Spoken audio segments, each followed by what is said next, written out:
Hello दोस्तों, कोल India का dividend analysis video में करेंगे। टोटल 5 साल का डेटा हम लेकर आए हैं और समझेंगे कोल इंडिया में डिविडेंड का किस तरीके से पिछले कुछ सालों में ट्रेंड रहा है। तो ये है FY20। एक बार ही डिविडेंड आया था। वैसे 2020 बहुत ही वोलेटाइल साल भी था, जहां पर बड़ा पेंडेमिक आया था। 12 रुपीज का डिविडेंड था। फिर नेक्स्ट फाइनेंशियल ईयर में आप देख सकते हैं 3 बार डिविडेंड आता है। तो टोटल डिविडेंड अगर आप देखेंगे तो ये 16 रुपीज का डिविडेंड हो रहा है।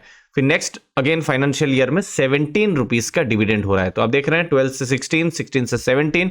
फिर FY23 में आप देखिए 24 रुपीज 25 पैसा का डिविडेंड हो रहा है। और फिर अभी जो फाइनेंशियल ईयर खत्म हुआ है FY24 25.5 का डिविडेंड हो रहा है। आप यहां पर देख सकते हैं डिविडेंड जनरली हम देख रहे हैं 3 बार आ रहा है। एक ये नवंबर के समय में आ रहा है, मतलब Q2 के रिजल्ट के बाद, फिर Q3 के रिजल्ट के बाद फरवरी में आ रहा है, और जो फाइनल रिजल्ट जनरली अप्रैल मई महीने में आ जाते हैं, लेकिन जो एक्स डेट रिकॉर्ड डेट है वो आते आते अगस्त महीना हो जा रहा है दोस्तों। और अभी ऑलरेडी Q2 के रिजल्ट आ चुके हैं, बिल्कुल 2024 नवंबर की बात कर रहा हूं। तो आप देख सकते हैं ऑलरेडी 15.75 का डिविडेंड आ चुका है। ठीक है, तो ये डिविडेंड इनफैक्ट लास्ट ईयर के डिविडेंड से थोड़ा ज्यादा ही हमको देखने को मिल रहा है। तो ये डेटा हमको पता चल रहा है।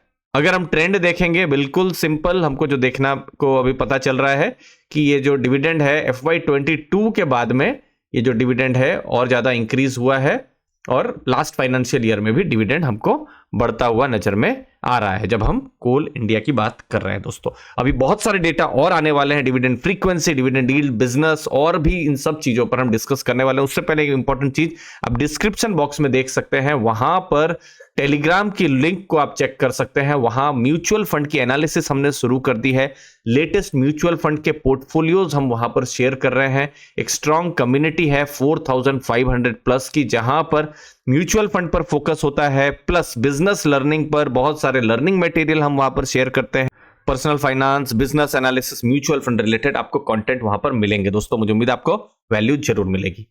अब बात करते हैं कोल इंडिया के बिजनेस के बारे में। तो देखिए, उनका मेन काम कोल माइनिंग का, कोल के प्रोडक्शन का है। इनफैक्ट भारत में लगभग 78-80% का प्रोडक्शन जो है, अगर FY22 से 24 में अगर हम देखें तो वर्चुअल मोनोपोली है एक तरीके से कोल इंडिया का।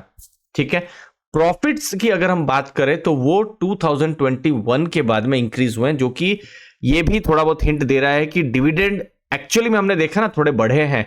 वो प्रॉफिट एक बहुत बड़ा रीजन है। आप यहां पर देखिए, ये मार्च 2022 में देखिए कितना प्रॉफिट था, 17,378 करोड़ का प्रॉफिट था।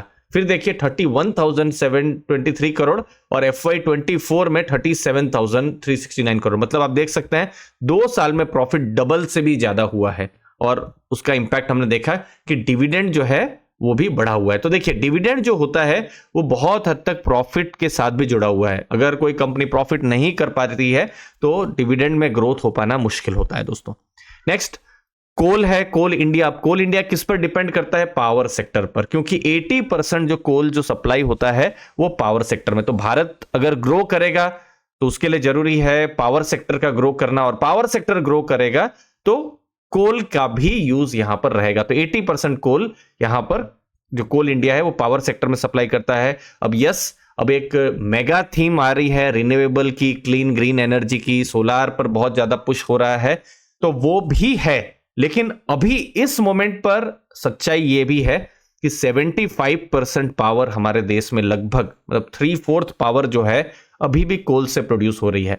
यस, रिन्यूएबल में बहुत ग्रोथ हो रहा है, फास्ट ग्रोथ हो रहा है, लेकिन अगर ओवरऑल देखा जाए तो आज भी कोल एक इंपॉर्टेंट है। तो ऐसा नहीं है कि 2-3 साल में कोल जो है, जैसे सोचते हैं लोग कि नहीं ये खत्म हो जाएगा, रिन्यूएबल आ जाएगा। यस, रिन्यूएबल का ग्रोथ बिल्कुल स्ट्रांग रह सकता है, लेकिन कोल भी रहने वाला है दोस्तों, ये अगर हम डेटा के हिसाब से देखें तो। नेक्स्ट डिविडेंड पर फोकस कर रहे हैं दोस्तों। वहां पर हम एक इंपॉर्टेंट डेटा लेकर आए हैं 410 का। अभी फिलहाल ये जब मैं वीडियो बना रहा हूं उस समय में प्राइस कोल इंडिया का है। तो डिविडेंड जो आया है लास्ट फाइनेंशियल ईयर में 25.5 का आया है, तो उसके हिसाब से डिविडेंड यील्ड हो रही है 6.2% की। अब चूंकि इस वीडियो में हमने 5 साल का एनालिसिस की है, तो उन इन्वेस्टर का क्या जिन्होंने 5 साल पहले दिसंबर 2019 में इन्वेस्ट किया था, तो उस समय में शेयर प्राइस जो था कोल इंडिया का 200 के आसपास में था। ठीक है, और हमने देखा था जो डिविडेंड आया था 12 रुपीज का डिविडेंड आया था, तो यील्ड जो है उस समय में 6% की थी। मान लीजिए 200 में इन्वेस्टर के पास में है, तो आज जो यील्ड जो आ जा रही है वो है 12.37%, जो कि किसी भी एफडी का ऑलमोस्ट डबल हम मान सकते हैं। प्राइस परफॉर्मेंस देखेंगे तो 15.3% का प्राइस परफॉर्मेंस भी हमको देखने को मिल रहा है दोस्तों। Next, dividend pay out ratio 2020 में 44%, 21 में 78%, 2022 में 60% और 2023-24 यस बड़ा प्रॉफिट हुआ है, डिविडेंड बढ़ा है, लेकिन डिविडेंड पे आउट रेशियो हमको कम होता हुआ इनफैक्ट देखने को मिल रहा है 47% और 42% दोस्तों।